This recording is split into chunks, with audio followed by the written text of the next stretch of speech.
With Kazeros around the corner, it's time to, of course, take a look at the DPS tier list because we had a brand new balance patch lately. A few weeks have passed and we're going to take a look at all the data I've collected and give you guys a top tier list of classes to make. This is very important because, of course, we have an express event coming up where you're going to make a new class. And, of course, you don't want to maybe make the mistake of choosing a wrong one. Before we get started, I do want to tell you guys that there is going to be a brand new system called the R Grid, which is going to change the whole meta. So, of course, just go for whatever you think is cool. But if you're a pure DPS goblin, then this video is for you.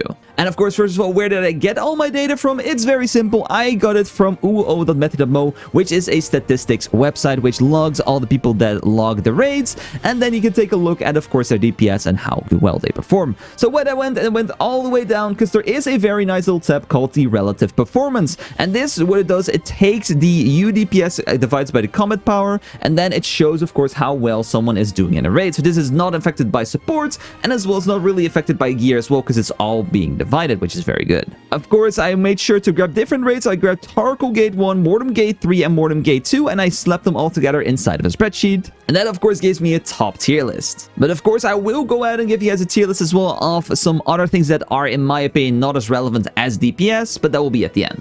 Okay, so without further ado, let's go take a look at it, of course, some of the data, and as well, we're going to give you guys straight after the tier list as well. So how did I do this? Is very simple. I went over and put in the class name. So we have 52 class names right here, as well. The spreadsheet will be linked in the description down below if you want to take a look at that.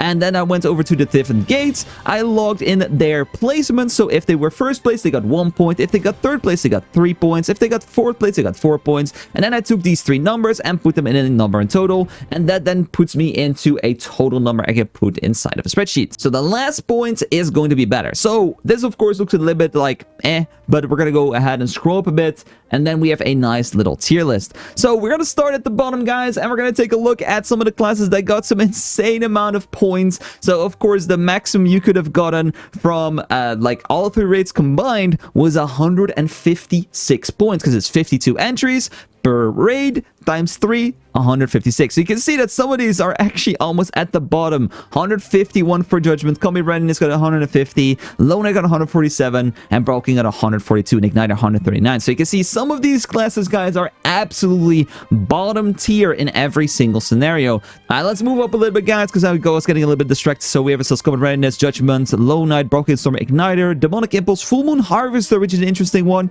That's that low right now. Revolution Legacy.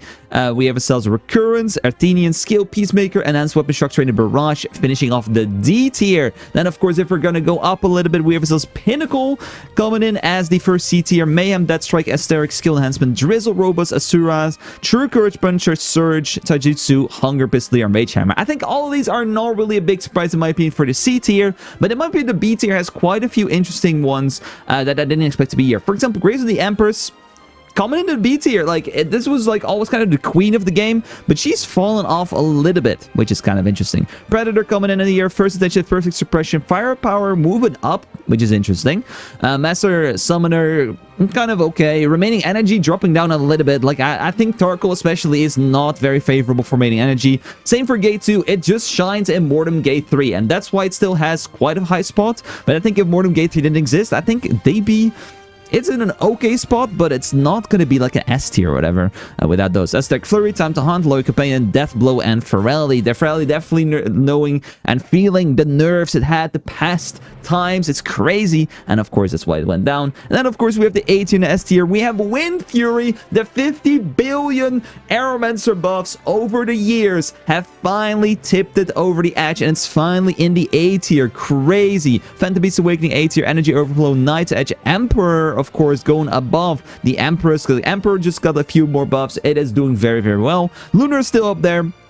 Reflux in a surprising entry, of course, for people that are maybe gone for a long time. Reflux has begun in so many updates and so many patches. It is like kind of flipped. Like, Igniter used to be on this spot, and now it's Reflux on this spot, and Igniter's at the bottom instead. We have Shine Out, of course, the new Valkyrie class coming in with the S tier, doing very, very well. Berserker's Technique, with all their changes, has been absolutely pumping and popping off. But then we have, of course, in my opinion, the most surprising three, especially if you would have told me this like a year or 2 years ago, that Control, Gravity Training, and Communication Overflow are the top 3 classes in the game, I would have told you that you're nuts. But yeah, their lift, like, control is doing extremely well. I'm actually super sad because I remember that when Slayer came out, I made a decision to make a Slayer and not a Control Glaive, even though I love the class, but Slayer just looked cool, and I really wish I made a Control Glaive instead because I'm dropping my Slayer.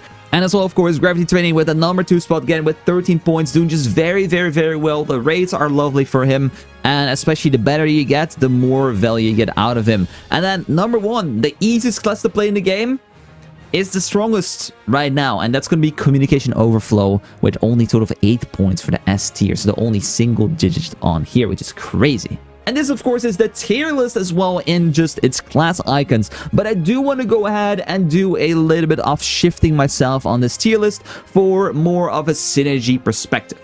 Because, of course, this is pure DPS, so this will be an image as well in the spreadsheet, but I will as well upload an image with what we're going to do right now, which is going to be purely based on as well their usefulness inside of the raid. Because, for example, in my opinion, we have ourselves the 2 Gun Lancer classes. Yes, they are the lowest DPS, but they provide so much value in synergies and stuff that, in my opinion, they're never a D tier. We do see a trend that there is a lot less back and front attackers actually at the top. It used to be always like back front attack was like always the best case. There is still a few front attack right here, back attack right here, back attack, and I think that's it for the list actually for like the top like 10 classes. So it makes it, of course, Gun Lancer has a bit less value, but it's definitely not a D tier. So I am gonna go ahead and put these both, I think, at the top of B right now. And the reason just because of that it's not an A tier or an S tier is because they still provide lower damage, and as well, in my opinion, because there's not as many back attackers in the top meta, that they lose a little bit of value as well. I am gonna personally move up probably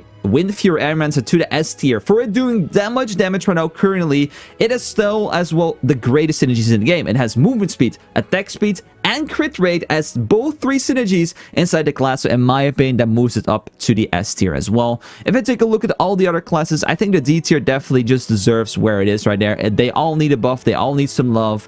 If we look at the C tier, I think most of these are correct as well. They're not here really to provide synergies or do anything like that as well. We have the B tier.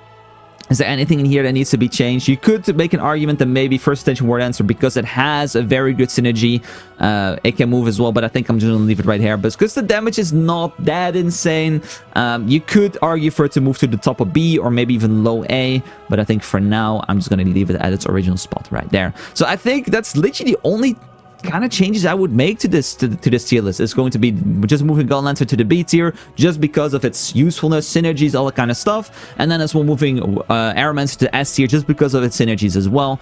And I want to do a quick note for the supports. In my opinion, like, it depends what you really like playing with. If you really like burst, then Bardish is very good. If you like consistent damage, Valkyrie is very good, and Artist is very good, and Paladin is just like the all-round kind of thing as well. But I think nothing, just in general, if you've ever played with a really good person, nothing beats a very good Bard. It's just S tier. You can kind of swap these around in my opinion, but Bard just stays at the top, and in my opinion, this is the order: Bard, Valkyrie, Paladin, and then Artist at the lowest. I think Artist could be like around here. Artist is definitely the weakest by far of all the supports. That's gonna wrap it up for me. Of course, right now you can see this is the final spreadsheet look. Of course, it's gonna be linked in the description down below. We have the UDPS tier list with, of course, the rankings on the right side. We have the Synergies tier list on the left side, and as well we have the explanation at the bottom. So this will be linked in the description down below. But that's gonna wrap it up for me. If you guys did enjoy, I would highly appreciate a like down below, guys. Subscribe if you're new. Thanks so much for watching, and see you guys again soon for another video.